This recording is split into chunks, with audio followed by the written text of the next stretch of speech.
Salvete homines.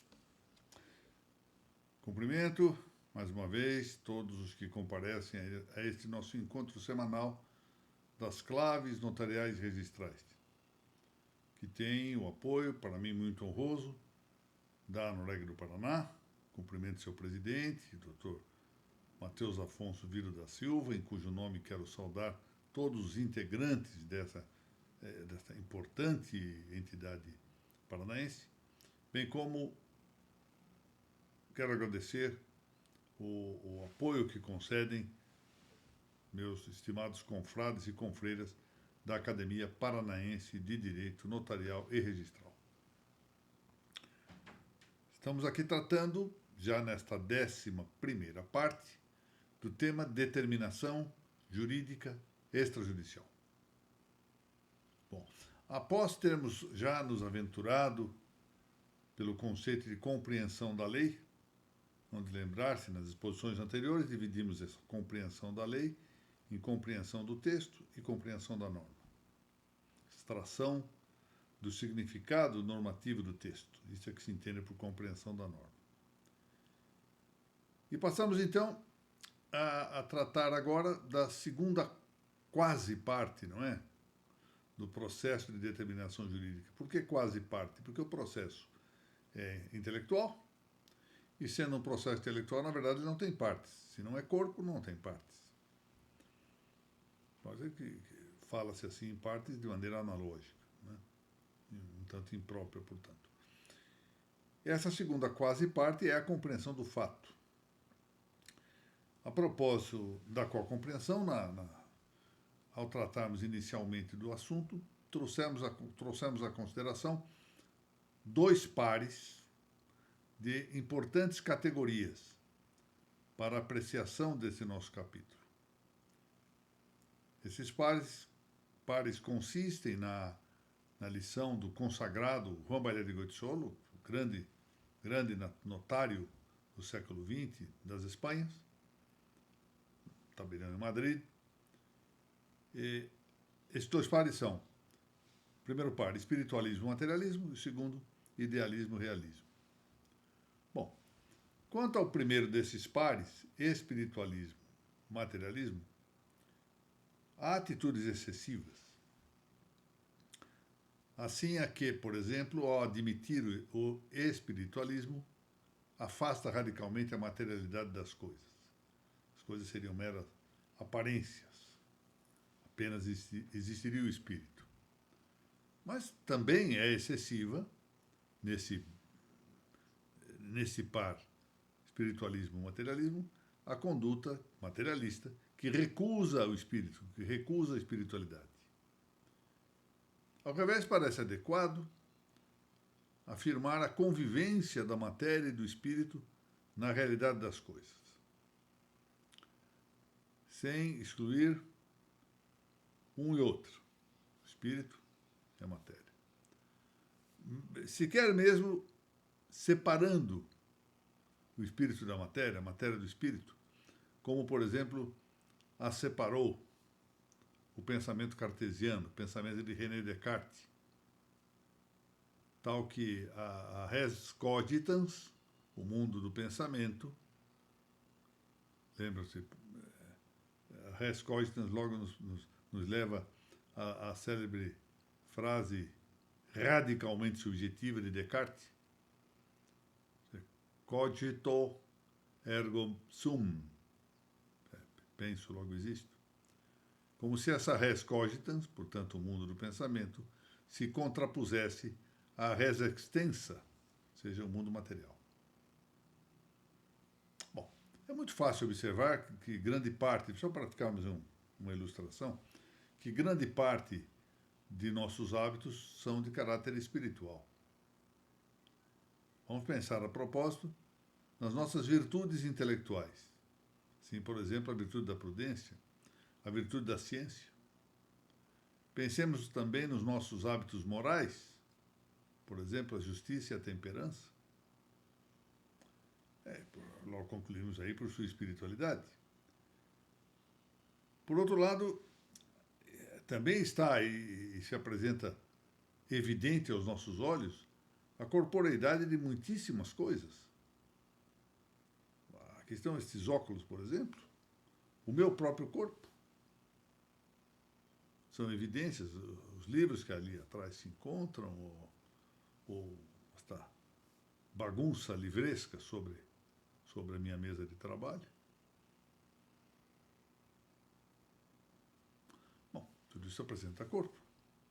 Então, matéria, como também, em contrapartida, devemos reconhecer também a existência do espírito. Essas coisas convivem na realidade das coisas. Podemos então perguntar-nos, já agora tratando do processo de determinação jurídica, em que consiste a compreensão dos fatos. E aqui devemos entender que para uma resposta a essa questão, temos de passar pela noção de coisa. Os fatos são coisa. O que se há de entender como coisa? Res. Numa primeira e mais ampliada significação, coisa é o mesmo que ente. Isso é indicação apropriada do que alguma vez vem referido entre nós com a palavra ser. Bom, às vezes falamos assim, não é? De nós mesmos dizemos que somos seres humanos, esse é um ser humano, falamos desse modo, mas na verdade é melhor utilizar a palavra ente, por mais que a impropriedade do uso da palavra ser possa descontar-se. Mas já num aspecto mais estreito, mais, portanto, acanhado, coisa é o mesmo que ente corpóreo, ente que possui matéria. Então, temos um primeiro sentido amplo, coisa é todo ente, tudo aquilo que tem ser, então, abrange tudo. E num aspecto mais estreito, coisa é o mesmo que ente corpóreo. Podemos ir um pouco mais. Bom, quando se fala ente corpóreo, significa ente que tem matéria. Agora há pouco dissemos que havia uma quase parte no processo discursivo de determinação jurídica, porque a determinação jurídica é um processo mental, e um processo mental não pode ter partes, propriamente, só analogamente. Então, o ente corpóreo é o ente material, é o ente que tem matéria, nesse sentido mais estrito. Bom, e aqui temos de deixar de lado uma distinção interessante entre coisa e pessoa, segundo a qual coisa seria tudo aquilo que não é pessoa. Então, encontramos a pessoa e tudo aquilo que não é pessoa é coisa.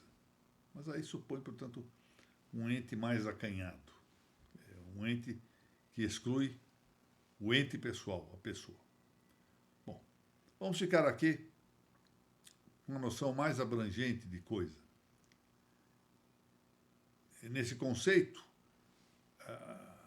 compreendendo a integralidade das coisas da natureza, das res naturae, ou se nós quisermos, das coisas do universo.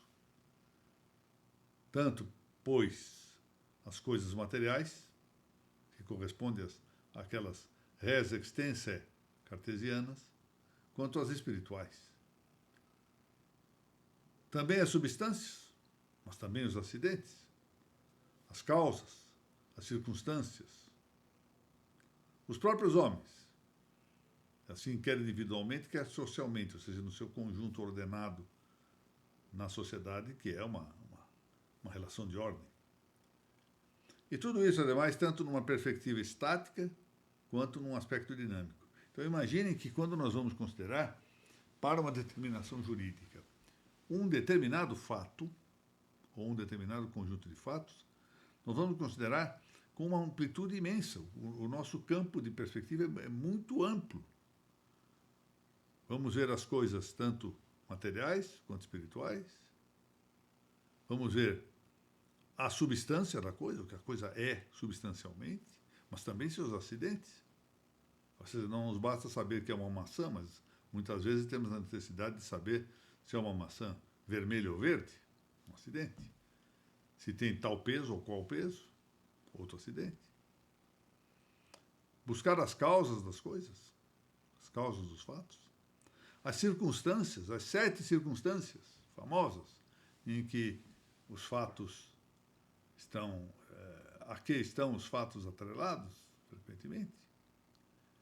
E entre essas coisas, já que nós não estamos distinguindo as pessoas de um lado e as coisas de outro, os próprios homens, tanto individualmente quanto na sua vida política e social. E para mal dos pecados, para aumentar a nossa dificuldade, temos de considerar tudo isso com uma dúplice perspectiva, tanto uma perspectiva estática, como se fosse, portanto, como dizia Carnelucci, objeto de um instantâneo, né, uma fotografia, quanto numa perspectiva dinâmica, como se fosse um filme. Considerando, portanto, se nós quisermos dizer em outras palavras, um determinado kairos, como se diz, momento de culminância diacrônica, parada no tempo, mas, por outro lado, é considerar também um aspecto histórico. Aspecto que considera toda a trajetória de um fato. É assim que decidimos mesmo, não? É assim que decidimos. É só assim que podemos tentar descobrir o justo de cada coisa, o justo de cada situação. Ora com mais, ora com menos dificuldade, ora com mais elementos, ora com menos elementos. Isso faz parte de uma escolha prudencial, saber o que vamos buscar, não é? Eu observo a conduta do notário é muito parecida com a conduta de um médico. Um médico faz a anamnese e o paciente dedica-se a falar de muitos e muitos assuntos. E caberá ao médico abstrair, separar aqueles assuntos que têm importância para o diagnóstico, para a terapia, deixando de lado aqueles que não têm interesse. E a mesma coisa o jurista. Examinará a questão para ver o que é relevante dentro desse conjunto imenso de elementos a considerar, de perspectivas a salientar. Mas entre os acidentes, ou seja, entre as categorias acidentais do ser, categorias acidentais dos entes, também chamado de predicamentos, interessa-nos aqui muito de relação. Pela categoria de relação, uma coisa é ser para outra coisa. Essa é a relação. Uma coisa é ser para outra coisa. E isso importa, sobretudo, quanto à consideração da ordem hierárquica dos entes. Nós temos uma ordem hierárquica no universo. E nós temos que considerar essa ordem hierárquica dos entes, compreender a posição de cada ente nessa hierarquia das coisas. E é aqui, então, que passamos a compreender um ponto mais avançado. Se cada coisa nesse universo tende à consecução de seu próprio bem, ou seja, de seu fim, cada coisa tende a seu fim. É um finalismo manifesto em tudo no universo. Esse fim, na verdade, consiste na satisfação da própria natureza. Eu atinjo o meu fim quando eu satisfaço a minha natureza. No meu caso, natureza racional. Aqui deixamos de lado, uma outra coisa que é uma vocação sobrenatural. Nós estamos falando pura e simplesmente nesse momento da vocação natural. Então, eu satisfazendo a minha própria natureza, eu atinjo a minha finalidade. Isso individualmente. Mas já o conjunto das coisas se subordina a uma ordem, a uma certa redução à unidade na pluralidade. Isso que é a ordem. De maneira que também se atenda à finalidade conjunta de todas as coisas, ou seja, o bem ou fim universal. De fato, se nós formos ver a vida, considerando o ser humano, nós temos o nosso bem individual Esse bem individual deve considerar-se também como um bem comunal bastante restrito e estreito, até na sua proximidade, que é o bem do homem na família, isso é um bem comum familiar, e vai cada vez mais se tornando ampliado até chegar ao bem comum da sociedade e até se pode falar num bem comum universal. A paz mundial, por exemplo, é um bem comum universal. Ora, as res naturae, ou seja, as coisas da natureza, inclinam-se, pois, todas elas, individualmente e em conjunto, à satisfação da natureza de todas as coisas. Os latinos dizem natura omnium rerum. Natura omnium rerum. Ou seja, a natureza de todas as coisas. Então, o latim é uma língua bonita. O latim é uma língua bonita. Essa natureza que se considera como a ordem constante do universo e a direção de todas as coisas para seu fim. E o que é isto? Direção de todas as coisas para seu fim. Governo. Governar é conduzir todas as coisas para seu fim. Um bom governo é o que conduz as coisas para a realização do bem comum daquilo que se governa. Bom, então destaquemos ainda que, ao lado da permanência ou estática da substância de cada coisa criada, há também algo sujeito ao câmbio, à mudança, ao movimento. De tal maneira que compreender uma coisa, nós estamos tratando aqui da compreensão dos fatos, ou seja, em nosso caso é compreender um fato, compreender uma coisa, compreender um fato, aqui são expressões sinônimas. É compreender essa coisa, ou compreender esse fato, não só em sua substância, a coisa em si, o fato em si, mas também em seus acidentes, em sua causalidade, incluída a causa final. Note-se, a causa final é importantíssima, porque a sua realização é que com ela se cumpre o quanto se exige para a culminação do bem, que é o próprio fim. Deve compreender-se ainda o conjunto das circunstâncias, devem compreender-se as relações da coisa. Ou seja, tanto naquilo que permanece, quanto naquilo que muda. É interessante isto. Vejam a largueza do que representa e a dificuldade do que é a determinação jurídica. Eu me lembro aqui, houve um autor espanhol, que certa vez se referiu muitíssimo bem ao tenebroso ofício de julgar. Tenebroso ofício de julgar. E é exatamente isso. Exatamente tenebroso porque há uma grande dificuldade, uma grande amplitude de coisas a ver, variadas perspectivas.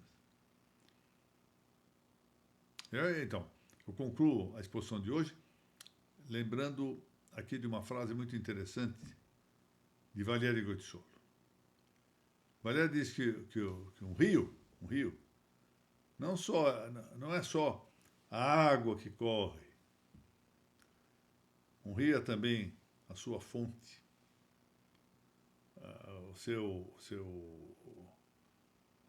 toda a sua trajetória, o local por onde ele passa. São também parte desse rio, as suas margens, e a sua foz, a sua desembocadura. Tudo isso é o rio. E, além disso, toda a sua situação geográfica. Não é só alguém que está sentado e vê a água, esse é o rio. Não.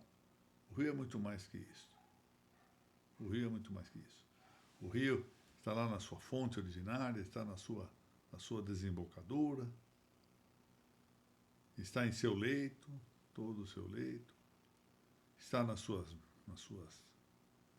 margens, não é? Esse é o rio. Portanto, desse modo também entendemos como é difícil, muitas vezes, a determinação dos fatos, como é importante a dedicação que temos de ter para que consigamos extrair exatamente a res justa nos casos que estamos examinando. Nós, na próxima explanação, vamos prosseguir um tanto mais. Agora, nesta nossa 12ª parte, que virá na semana que vem, cuidando especificamente exatamente como é que nós chegamos à coisa justa, e não só agora com uma metodologia, o método de chegar a isto, que já de algum modo está indicado muito amplamente aqui, mas por que razão temos de chegar à coisa justa? Por que é que temos de ser justos? Isso é uma pergunta importante se nós queremos realmente chegar à determinação jurídica. Se é que essa é a tese a que devemos conceder o nosso apoio, que buscamos a coisa justa. Isso vamos ver na semana que vem. Por agora, muito obrigado a todos e que Deus nos guarde até a próxima semana.